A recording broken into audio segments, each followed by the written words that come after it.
mula mana kaka James Oponolero manen bang Beatrice Chibet bedelo ne Kenya mula machielo insoni piny Kenya kontire kod mula riyo ngwego mag World Championships madhi nyime hebwa ma Tokyo piny mar Japan wabromeno luoni goyo machiegni ahinya mar nyisi kaka ngwego biro bedo nyakor mgajwang kwadhi mbele wayudo ni achije adek manyocha omaki ka itudo kod nek mar okil Kyalo Mbobu thuolo kod obila mag okwach kich kowuok hetesendo obila kama yande ogengnegi kaka Cynthia Onyango lero no jatend migawo mar arita Kipchumba Murkomen wacho ni pek osebedo ne obila mag okwach kich yudo achije ma itudo kod nek okil Kyalo Mbobu kaluwore kod chal mar kama nonege.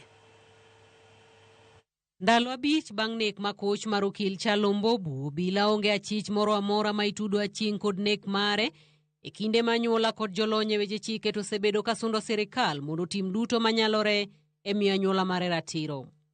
E otieno ma piny orugo kawuono, obila mag okwach kich oweyo achije adek mayande idayo dhogi ka itudogi kod nek mar okil Kyalo Mbobu.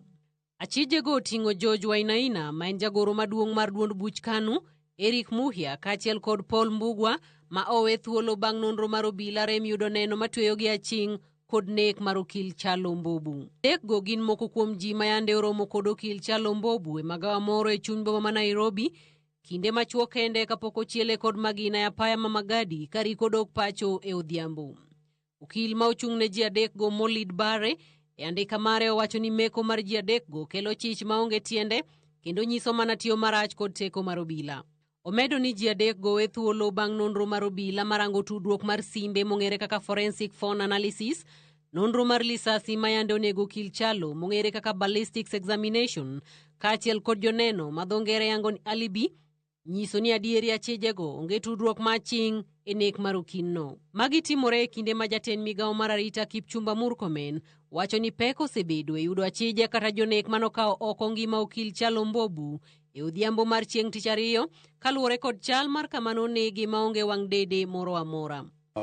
It's not easy because it was in an area that, unlike the one for Ngondowere, which was a bit very, very fast, it was because the area where the issue happened was around a place where there were no, CCTV cameras.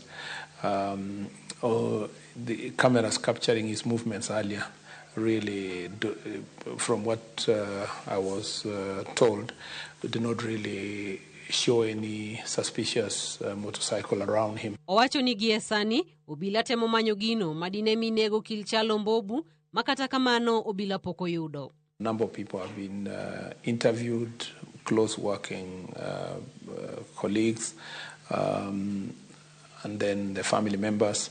The police are also looking at what is the motive and trying to look at various cases he's been handling, just in case it is something related to his professional work. Bende omedo kwayo ganda duto ahinya to jo Kenya mondo ponono gin kod neno kata ranyisi moro amora manyalo konyo ndhiyo jogo manokawo oko ngima okil Kyalo Mbobu mondo chiw lipot margi kokalo e mbui mar okwach kich mar fichua kwa DCI mar neno ni anyuola mar okil Kyalo Mbobu oyudo ratiro margi. We just want to continue appealing to the members of public.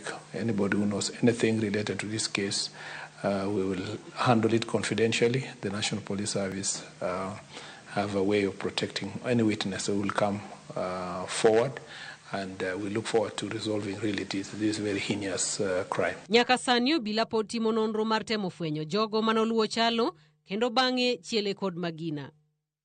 Cynthia Onyango, Ramogi TV, Nairobi.